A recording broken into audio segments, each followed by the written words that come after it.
Ain't you jungling guy? I got the Tarzan and Jada jungle just swinging on the vine this morning, mate. I'm telling you, this could turn Hare Krishna into a bad boy.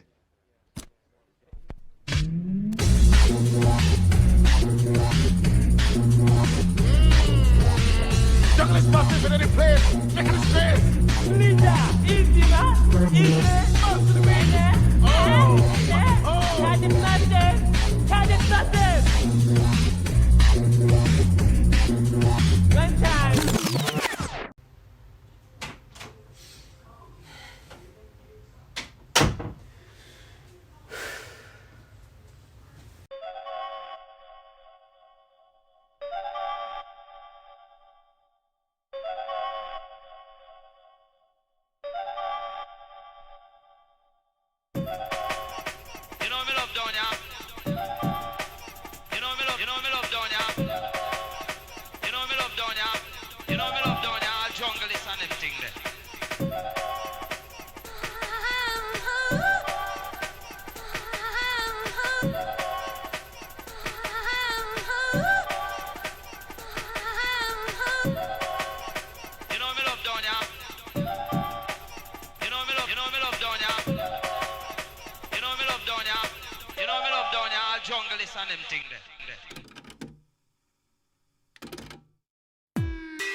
Where do I start? Well, if you're not familiar with Accelerationism or the CCRU, I'll give my very short and brief surface level rundown of the two, but I recommend that you read this and also watch this. Links to both will be in the description below. Anyway, Accelerationism isn't the easiest thing to define, especially in such a short time frame, but I'll try my best. You see this guy? His name's Nick Land. He's basically the father of Accelerationism. In an excerpt from his more contemporary writing, the quick and dirty introduction to Accelerationism reads, "For Accelerationism, the crucial lesson was this: a negative feedback circuit, such as a steam engine governor or a thermostat, functions to keep some state of a system in the same place. Its product, in the language formulated by French philosophical cyberneticist Gilles Deleuze and Félix Guattari, is territorialization. Negative feedback stabilizes a process by correcting drift, and thus inhibiting departure beyond a limited range. Dynamics are placed in the service of fixity, a higher level stasis or state. All equilibrium models of complex systems and processes are like this. To capture the contrary trend, characterized by self-reinforcing errancy, flight, or escape, D&G coined the inelegant but influential term deterritorialization. Deterritorialization is the only thing Accelerationism has ever really talked about." Speaking of Deleuze and Guattari, here's a quote from them. "Which is the revolutionary path? Is there one? To withdraw from the world market, as Samir Amin advises third world countries to do in a curious revival of the fascist, quote, economic solution? Or might it be to go in the opposite direction, to still go further, that is, in the movement of the market, of decoding and deterritorialization? For perhaps the flows are not yet deterritorialized enough, not decoded enough, from the viewpoint of a theory and practice of a highly schizophrenic character, not to withdraw from the process, but to go further, to, quote, accelerate the process, as Nietzsche puts it. In this matter, the truth is that we haven't seen anything yet." Hopefully, those quotes should give somewhat a bit of context of what we're delving into. But this isn't a video about what is Accelerationism, so I will delve into this topic no longer from now.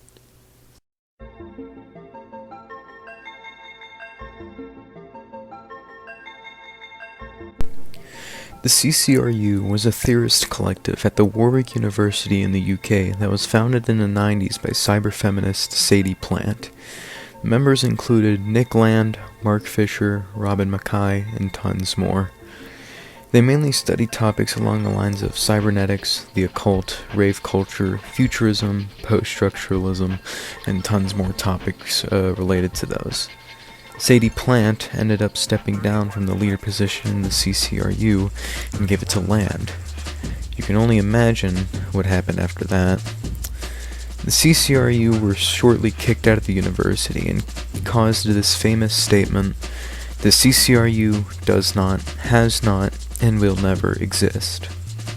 One thing we will focus on with the CCRU and the topics I listed before was rave culture. Within the 90s, that the rave culture was at its peak, and Land and company at the CCRU were eating it up. To quote Mark Fisher, talking about Land's Fang Numina, "Theory as cyberpunk fiction, Land's machinic theory poetry paralleled the digital intensities of 90s jungle, techno, and doomcore, anticipating impending human extinction becoming accessible as a dance floor." It's known that the CCRU had an indulgence in genres like jungle drum and bass, techno, etc., as reported by Robin Mackay during one of the Virtual Futures events in 1996. Virtual Futures 96 was advertised as an anti-disciplinary event and a conference in the post-humanities. One session involved Nick Land, quote, lying on the ground, croaking into a mic, recalls Robin Mackay, while Mackay played jungle records in the background. They also have a tape of jungle tunes playing in the background as they talked about the Situationist International and whatnot. But there's only one man that comes to my mind immediately whenever I think about the connections between the CCRU and music. A stone will be thrown at the state and a stone will be thrown at the churches. Code 9, early dubstep pioneer and founder of the Hyperdub label, was in the CCRU for a period of time. Code 9 is one of the most influential artists of the UK electronic scene back in the early 2000s, and his style is very distinguishable from the others, shown here in his most popular track, 9 Samurai, a gloomy, droning track with rolling drums, deep bass lines, a haunting horn section, and repeated phrase throughout the track: "A stone will be thrown at the state, and a stone will be thrown at the churches."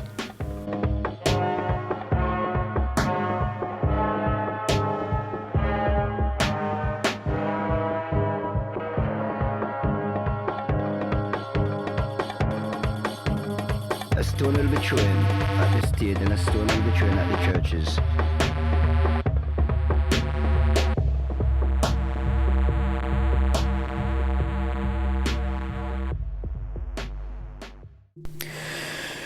Code 9 was a PhD at the Warwick University, where he joined the CCRU. In an interview with The Guardian, he recalls, "The CCRU was into running simulations. We wanted to take humans out of the equation. We were interested in total automation, and not necessarily resisting that. We had an openness to future shock, and a thirst to proliferate, intensify, nurture, and encourage it." The CCRU's influence on Code 9 is felt strongly from his music to the way he even describes music.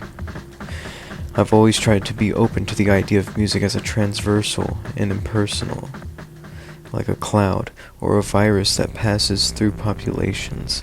It might start with an individual producer, but once it's out in the world, as an entity that's inhabiting, parasiting, using human bodies as hosts, somehow it attains a collective intelligence of all its own." He's described the Hyperdub label as an infovirus that replicates in both humans and machines. He's also described in a writing of his, Sonic Warfare, that 90s jungle was a kind of brain transformation. In another interview with Electronic Beats, he talks about how the CCRU influenced him. "Well, my early experience was seeing noted writer, theorist, artist, and lecturer Kodwo Ishun and Mark talk about dance music culture using the kind of theory I was into, but hadn't yet bridged into using it in relation to music. So the CCRU fused my interests in philosophy and jungle into one. That must have been in around 1995. In 1999, Code 9 and Mark Fisher started Catasonics. A short-lived label ran from the CCRU and only had one release. A 4-song EP with side A labeled as Death Garage and side B being labeled as Katajungle. Code 9 has a song on the Katajungle side titled Katak Heatseeker. the song which you are listening to right now in the background. A look into the CCRU glossary, they define death garage as a sonic subgenre characterized by loud swarm beats. Swarm beats, as defined in the glossary, are a sonic innovation utilizing very slow metallic rasping to produce traumatic neuroacoustic states. The glossary defines katajungle as a K-Gothic sonic subgenre assembled from click drifts and chthonic bass. What does any of that mean? Deep down I probably do know, but right now I don't feel like figuring it out. One track references Nick Land's Meltdown in the title. Anticlimax, Inhuman's more erotic female orgasm analog mix, which references one of my favorite lines from Meltdown. Meltdown has a place for you as a schizophrenic, HIV-positive, transsexual, Chinese, Latino, stim-addicted LA hooker with implanted mirror shades and a bad attitude, blitzed on a polydrug mix of K-Nova, synthetic serotonin, and female orgasm analogs. You've just iced 3 Turing cups with a highly cinematic 9mm automatic.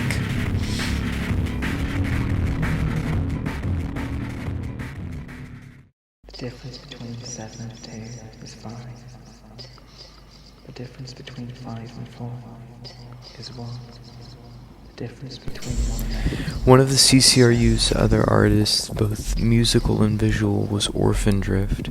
Orphan Drift was a collaborative art project made by, and I probably am going to mispronounce these names, Suzanne Karkashian, Renu Mukherjee, Maggie Roberts, and Erla Steinberg in 1994. A biography on the Monoscope website describes Orphan Drift as an artistic entity. Orphan Drift was known for immersive and visually complex works, which used the sample in the remix extensively, treating information as matter and the image as a unit of contagion. It produced video and AV performance, collage, text, and print works, and published the cyberpunk novel Orphan Drift. Much of its work explored mimetic patterns of desire, production, and consumption, particularly in relation to the rapid technological changes happening at the time, drawing heavily on cyberpunk fiction, polyrhythmic electronica, and the underpinnings of African religious systems. Orphan Drift made the visuals and the audio for the video version of Meltdown, and tons of other projects that were used in the CCRU, and even did a collaboration with Code 9. Orphan Drift was a great contributor to the CCRU and was one of the main backbones alongside with Land and others. A quote from Land in 2012, reminiscing about Orphan Drift, says, "When Orphan Drift told us that they had decided to let Cyber Positive in, we nodded and laughed like innocent fools. Some of us even tried to help them. Over the months that followed, it gathered beyond the screens, retooling Orphan Drift to its senseless purpose. They were gone, utterly, but perhaps not irreparably. In any case, we spoke to them almost as before, although now it was scanning us." Orphan Drift is probably the most mysterious member/group of the CCRU. The Orphan Drift website shows numerous amounts of archived Orphan Drift works, whether it's art, videos, writings, or miscellaneous things about anything CCRU related, etc. But there's one more person I must go over. But this particular artist wasn't in the CCRU, but was known to be good friends with Mark Fisher.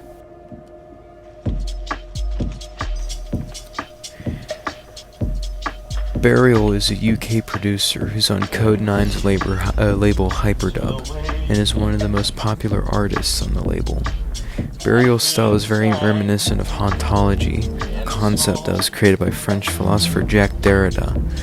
Mark Fisher wrote about hauntology quite a lot, and it's known that both Burial and Fisher's works influenced and inspired each other when it comes to the realm of hauntology.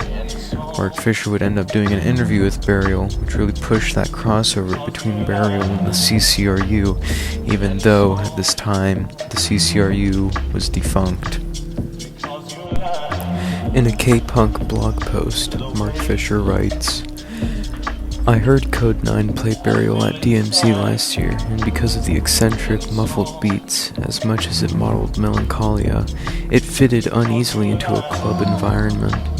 The idea of Burial as an afterglow of club music reminds me of VVM's Death of Rave project, except that the Death of Rave is based on an actual flashbacks, whereas Burial's craving for collective euphoria is mediated through the ecstasy traces left behind on records from the rave era. Burial longs for what the two big post-millennial hardcore continuations, grime and dubstep, have defined themselves by omitting the becoming feminine of the ecstatic body, machinically expressed in rave's pitched-up vocal. Gratifyingly, early reports from the Hyperdub bunker suggest that the new Burial album, with little bits of vocals glowing in it, flickering around and burning in the tune, will be spectral two-step as opposed to the spectral jungle of the first record. Burial's style and sound is very different than the rest of the artists on the Hyperdub label. Burial's tracks have a more ambient, analog, and melancholic style that makes you think about a longing to the past and nostalgia, and futures that never came. Contrasted to the rest of the artists on the label, their styles are machinic, rigid, inhuman, robotic, digital, and dark, a cyber-positive sonic machine.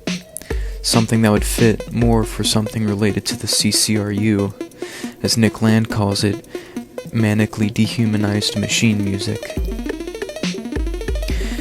The influence that the CCRU had on Code 9, and through that the indirect influence on the Hyperdub label as a whole, is undeniably present.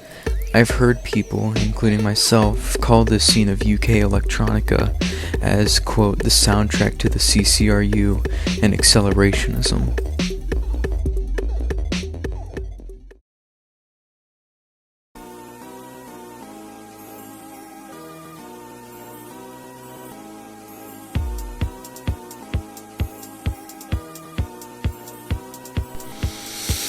A quote to connect the previous part to this one. Mark Fisher, a British cultural theorist and student of Land's, argued in 2011 that Land's greatest impact so far had been on music and art rather than philosophy. Musician Code 9, the artist Jake Chapman, and others study with or describe their influence by Land, often highlighting Land's inhuman, tech-nihilist, or delirious qualities. Mark Fisher's statement on Land and the CCRU's influence on art and music is very true, as the influence stays strong to even today and to the near future. A primary example of how Land and the CCRU's influence is still alive today is an electronic artist by the name of NAND, their name being an obvious play on Nick Land.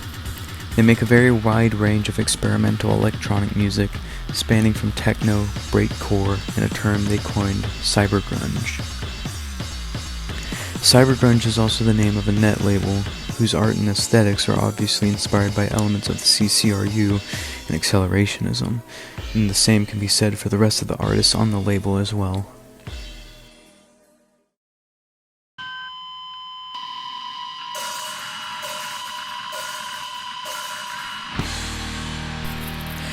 An outlier in the realm of artists inspired by Accelerationism and the CCRU is a power violence band by the name of MethXCamp.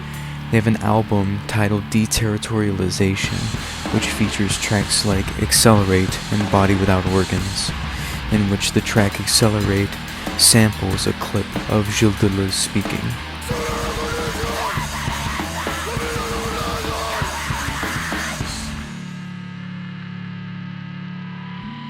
À savoir que le rêve des gens est toujours un rêve dévorant qui risque de nous engloutir. Listing every artist I can find that has been inspired by the CCRU and Accelerationism and similar related philosophies would take an unnecessary long time and would just stretch this video out longer than it needs to be. So I'll just flash some of my favorite examples on here and get a move on.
Self-realization breaks down each space into a time. Realized music is music as we know and comprehend it. The line representing the acceleration of music. Music is materialized with the process of demoralization, not represented as a process leading to demoralization, but as a constant function. Music fulfills a signal of demoralization with the repeated positive feedback loops. It can then go on to one of two paths, a path of demoralization with the negative feedback loop, or rebuilding from the demoralized into a familiar yet alien new music.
Away from a top-down structure of a central command system, giving the system instructions for how to behave.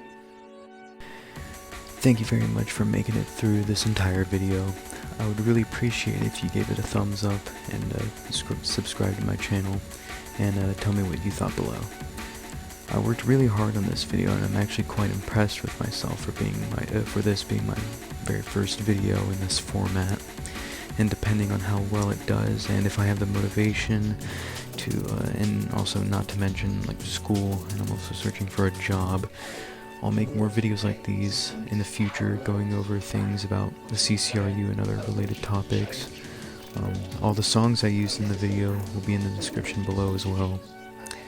And anyways, thank you very much for watching. I appreciate it. See ya.